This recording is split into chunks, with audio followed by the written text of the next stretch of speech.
Hello everyone, आप सभी का स्वागत है आपके अपने चैनल ज्ञानुजल स्टडी में। आज हम यूपी टेट का जो 2017 का पेपर है हिंदी का वो सॉल्व करने वाले हैं। अगर आप सच में चाहते हैं कि आपकी परीक्षा एक बार में पास हो जाएं, आप एक ही अटैम्प्ट में इसको ये यूपी टेट को क्लियर कर लें, तो इसके लिए आपको पीवाईक्यू तो सॉल्व करना ही होगा। हिंदी ही नहीं, और भी जो विषय हैं आपके यूपी टेट में सभी का पीवाईक्यू अगर आपने सॉल्व नहीं किया तो फिर आपको पता कैसे चलेगा कि पेपर का मॉडल क्या है, पेपर आता कैसे। पीवाईक्यू इसीलिए किया जाता है। और कई बार तो ऐसा भी हुआ है कि प्रीवियस ईयर क्वेश्चंस दोबारा रिपीट हो जाते हैं। तो चलिए इसी को ध्यान में रखकर हम अब 2017 वाला पेपर सॉल्व करते हैं। तो आज का पहला प्रश्न है हमारा, निम्नलिखित में मौखिक अभिव्यक्ति का रूप है।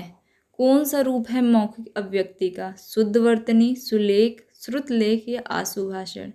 देखिए, आप जानते हैं शुद्धवर्तनी किसे कहते हैं, सुलेख भी जानते हैं, सुंदर लेख, श्रुतलेख सुनकर लिखना, और आशुभाषण आप नहीं जानते कि आशुभाषण क्या होता है। तो बता दें, आशुभाषण का मतलब होता है मौखिक अभिव्यक्ति का ही एक रूप है। ये आशुभाषण जो है वो मौखिक अभिव्यक्ति का ही एक रूप है। एक प्रकार से जैसे हम कुछ भाषण देना है हमको, उससे ठीक पूर्व आपको टॉपिक बता दिया जाएगा कि किस टॉपिक पे आपको बोलना है। तो ये क्या है, ये एक प्रकार की मौखिक अभिव्यक्ति तो हुई। तो हमारा उत्तर कौन सा सही होगा? फोर्थ, आशुभाषण। अब मत भूलिएगा, आशुभाषण जो है एक प्रकार की क्या है, मौखिक अभिव्यक्ति है। आगे देखते हैं, हिंदी भाषा में कितनी बोलियां हैं? 15, 21, 18 या फिर 25? तो इसका सही उत्तर होगा 18 बोलियां। कितनी बोलियां हैं हिंदी भाषा में? 18। आगे देखते हैं, भारतेंदु युग से निकलने वाली पत्रिका का युग्म है। देखिए, दो दो पत्रिकाएं दिए जोड़े में दी गई हैं। तो आपको ये बताना है कि कौन सी पत्रिका ऐसी है जो भारतेंदु युग से निकलती है। पत्रिकाओं की एक या दो वीडियो मैंने अपलोड कर रखी है, वो आप जाके प्लेलिस्ट से जाके देख लीजिएगा। उसमें सारी पत्रिकाएं जो मोस्ट इम्पॉर्टेंट परीक्षा की दृष्टि से वो सारी उसमें कवर की हुई हैं। हाँ, तो भारतेंदु युग में कौन सी युग्म है जो भारतेंदु युग की पत्रिका है? तो हमारा पहला सही होगा। कवि वचन सुधा और हिंदी प्रदीप जो है ये भारतेंदु युग की निकलने वाली पत्रिका है। कवि वचन सुधा जो है वो भारतेंदु की पत्रिका थी। किसकी थी? भारतेंदु संपादक थे उसके। भारतेंदु इसके संपादक थे, ठीक है। और ये जो इसका समय क्या था? तो इसका समय था 1968 ईस्वी, ठीक है। और बाकी हिंदी प्रदीप जो है ये बालकृष्ण भट्ट की पत्रिका थी, ये इसके संपादक बालकृष्ण भट्ट थे, और इसका समय था 1877। क्या समय था? 1877, नोट कर लीजिए। आगे देखते हैं, तद्भव पत्रिका के संपादक का नाम बताइए। लीलाधर जगूड़ी, विश्वनाथ तिवारी, हरे प्रकाश उपाध्याय या अखिलेश? तो इसका सही उत्तर होगा अखिलेश। तद्भव पत्रिका के संपादक का नाम है अखिलेश। आगे देखते हैं, 12 बरस लो कुकर जीवे और 13 लो जिए सियार, बरस 18 छत्री जीवे आगे जीवन को धिक्कार। ये पंक्ति पूरी है। और फिर इस पंक्ति के बताना है कि इस पंक्ति के लेखक कौन हैं। तो ये पंक्ति जो है वो जगनिक की है। किसकी है? जगनिक की।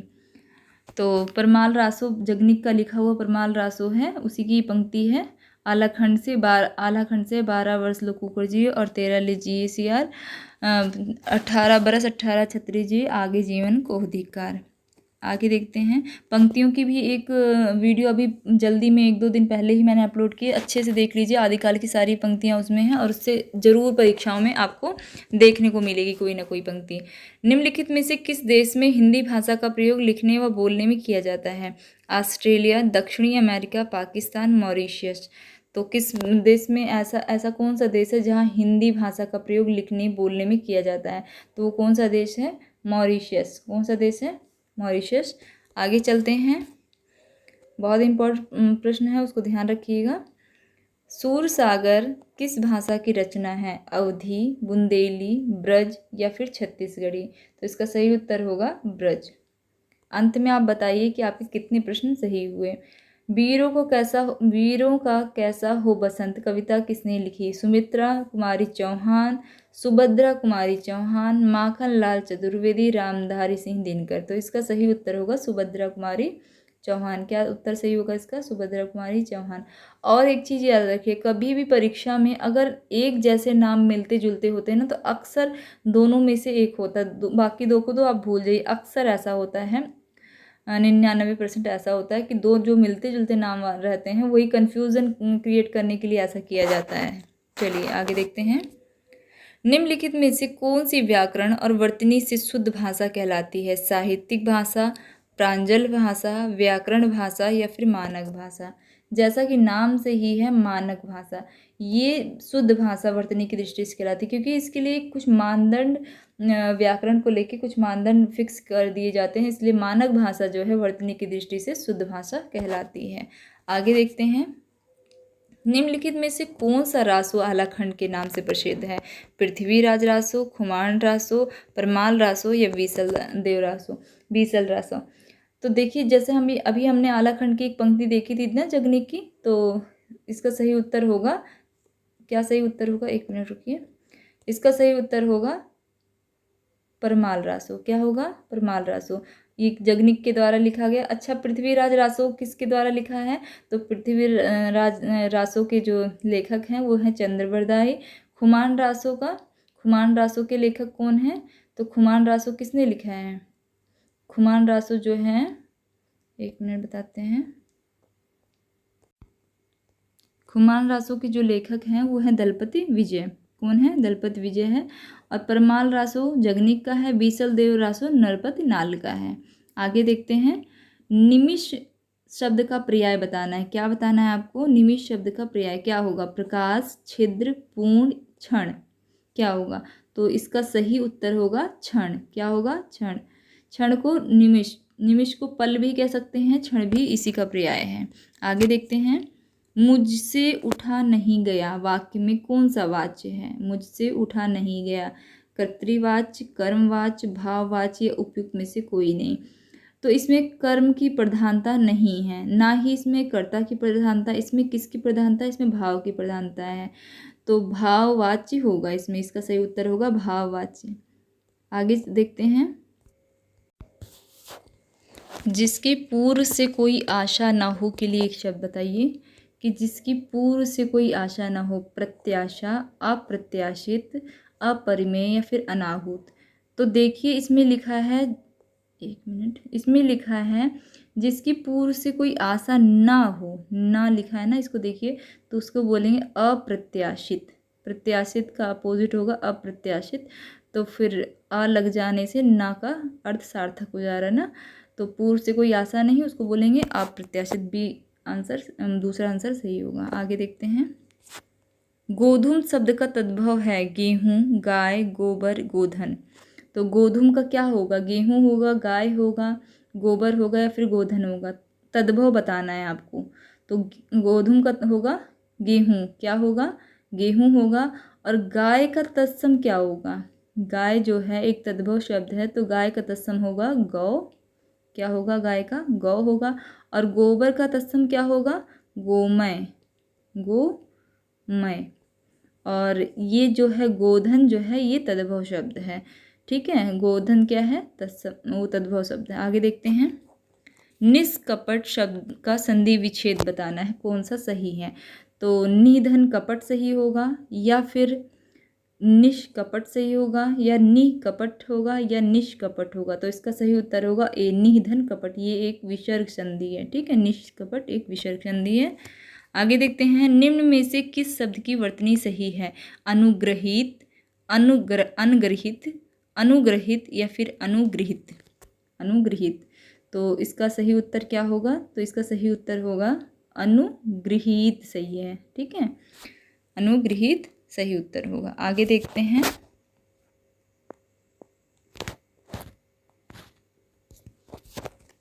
आगे देखते हैं। अपेक्षा का विशेषण रूप क्या है? सापेक्ष, उपेक्षा, निरपेक्ष या फिर अपेक्षित? तो अपेक्षा का जो होगा विशेषण शब्द वो होगा अपेक्षित। क्या होगा? अपेक्षित। चौथा सही होगा। अपेक्षा जो है एक भाववाचक संज्ञा है, इसी से बना है अपेक्षित विशेषण। आगे देखते हैं, स ध्वनि का उच्चारण स्थान क्या है? श का दंत है मूर्धा, मूर्धा लिखा हुआ ये गलत है, मूर्धा, एक मिनट, ये मूर्धा है, ठीक है, मूर्धा, या फिर दंत या तालु या फिर दंतालु, क्या इसका सही उत्तर होगा? तो इसका सही उत्तर जो होगा वो होगा तालु। क्या होगा? तालु। इचु यशा नाम तालु। आगे देखते हैं, अत्यंत शब्द में प्रयुक्त उपसर्ग है अत, अ, अत या फिर अति, तो इसका सही उत्तर होगा अति। अतिधन यंत, अत्यंत, ठीक है। आगे देखते हैं, अतिधन अंत अत्यंत। उत्पका उपत्यका का अर्थ है सूर्य जिस पर्वत के पीछे से निकलता है, प्राणियों के पेट का एक अंग, पर्वत का शिखर या फिर पर्वत के पास की भूमि। तो इसका सही उपत्यका का जो सही अर्थ है वो होगा पर्वत के पास की भूमि। क्या होगा? पर्वत के पास की भूमि को क्या बोला जाता है? उपत्यका। और सूर्य जिस पर्वत के पीछे से निकलता है उसको क्या कहते हैं? उसको कहेंगे उदयांचल। अगर आगे आपसे पूछा जाए कि सूर्य जिस पर्वत के पीछे से निकलता है उसको क्या कहते हैं, तो उसको कहते हैं उदयांचल। आगे देखते हैं, ये है णा, क्या है? णा। तो णा का उच्चारण स्थान क्या होगा? नासिक के दंतोष्ठ, मूर्धन्य या फिर कंठतालव। तो इसका सही उत्तर होगा नासिक के। जैसे क वर्ग का ये 5वां अक्षर है, तो इसी प्रकार से जो पंचमा अक्षर होता है वो क्या होता है? सभी नासिक के होते हैं, ठीक है। आगे देखते हैं, 4 गज मलमल में कौन सा विशेषण है? क्या कहा? 4 गज मलमल में कौन सा विशेषण है ये बताना है। संख्यावाचक, गुणवाचक, परिमाण बोधक या फिर सर्वनामिक, क्या है ये बताना है आपको। देखिए, 4 गज मलमल में जो इसका सही उत्तर होगा वो होगा कि ये परिमाण बोधक है, परिमाणवाचक वो विशेषण है, ठीक है। तो ये आप सोच रहे हो कि 4 लिखा है तो संख्या क्यों नहीं आया? अगर केवल 4 होता, कोई चीज़ गिनने वाली होती, तो 4 अगर होता तो संख्यावाचक हो जाता, लेकिन 4 के साथ जो ये गज आ गया है ना, गज, तो इसी वजह से ये परिमाण यानी कि मात्रा एक गज बता रहा है ना कि कितने गज हैं, तो ये परिमाण बोधक विशेषण होगा। इसीलिए कंफ्यूज करने के लिए इस तरीके के प्रश्न बनते हैं। चलिए आगे देखते हैं, शीशा का तत्सम शब्द क्या है? शीश का तत्सम शब्द क्या है? तत्सम रूप बताना है शीश का। शीशा, शीर्ष, सिरा या शीर्षक। तो शीश का होगा शीर्ष, शीश का शीर्ष तत्सम होगा। आगे देखते हैं, चौराहा शब्द में समास है कर्मधारय, द्वंद्व, अव्ययी भाव या फिर द्विगु। तो बता दें आपको, चौराहा 4 राहों का समूह, इसमें संख्या आ रही है तो ये क्या है? ये द्विगु समास है। आगे देखते हैं, आँख की किरकिरी होने का अर्थ है अप्रिय लगना, धोखा देना, कष्टदायक होना, बहुप्रिय होना। तो आँख की किरकिरी होना अर्थात अप्रिय लगना, पहला सही होगा। इतने ही प्रश्न थे आज के लिए। ये 2017 का जो पेपर है उसमें सिर्फ गद्यांश जो आता है वो निकाल दिया गया, 5 प्रश्न नहीं इसमें शामिल किए गए, ओनली गद्यांश को छोड़कर बाकी जो 25 प्रश्न थे वो सारे इसमें मैंने कवर किए इस वीडियो में। और आपको ये वीडियो कैसे लगी, आपके कितने प्रश्न सही हुए, हमें कमेंट करके ज़रूर बताइए। ऐसी और वीडियो के लिए, अगर आपको ऐसी और वीडियो चाहिए तो वो भी हमें कमेंट करके बताइए। वीडियो को पूरी देखने के लिए आप सभी का बहुत बहुत धन्यवाद।